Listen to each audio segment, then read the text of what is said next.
Mossad headquarter पर हमला, Kader 1 missile से हिजबुल्लाह का कहर।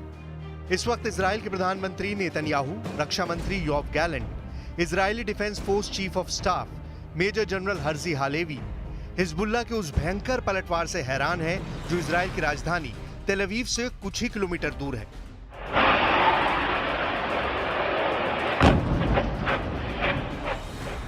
आप यकीन करें या फिर ना करें, लेकिन हिजबुल्लाह ने इजराइल में घुसकर इजराइल की सबसे खूंखार, ताकतवर और शातिर खुफिया एजेंसी मोसाद के हेडक्वार्टर पर बहुत बड़ा मिसाइल हमला किया है।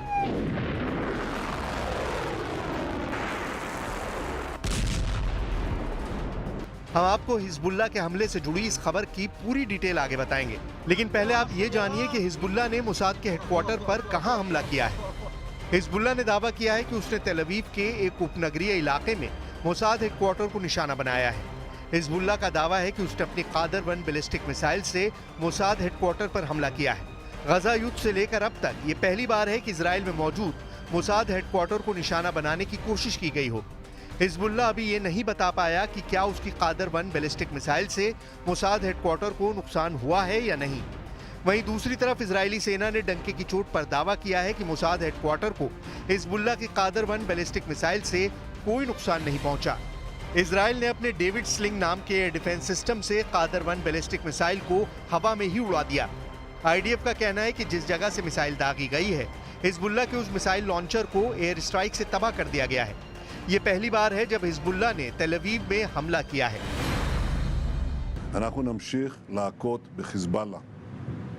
ואני אומר לעם בלבנון, המלחמה שלנו לא איתכם, המלחמה שלנו עם חיזבאללה. נסראללה מוביל אתכם לסף התהום.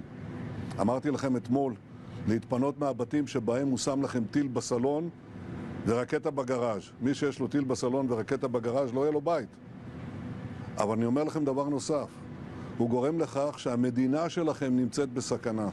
תשתחררו מהלפיתה של חיזבאללה. बेरूत में खूनी गदर, मार दिया हज अबू मूसा। पिछले 4 से 5 दिनों में इजरायली सेना हमास की तरह हिजबुल्लाह पर हमले कर रही है।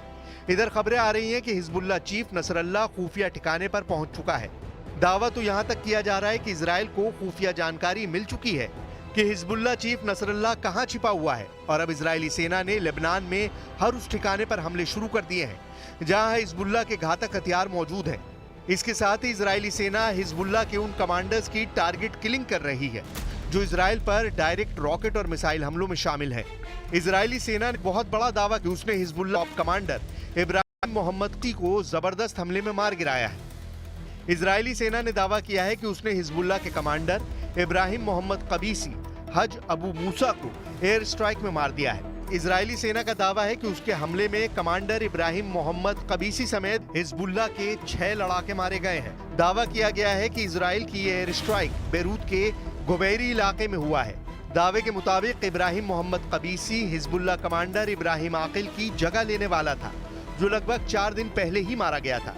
इब्राहिम कबीसी हिजबुल्लाह की मिसाइल यूनिट का इंचार्ज था। מטוסי קרב של חיל האוויר תקפו באופן מדויק קומה במבנה בה הוא היה עם מפקדים נוספים ממערך הטילים של חיזבאללה. לפחות 2 מהם חוסלו ואנחנו עדיין עומדים את תוצאות התקיפה. קביסי היה מוקד ידע מרכזי להפעלת טילים, לרבות טילים מדויקים. הוא היה אחראי לשורה של פיגועים לשטח מדינת ישראל. Operation northern arrows, all out Hezbollah.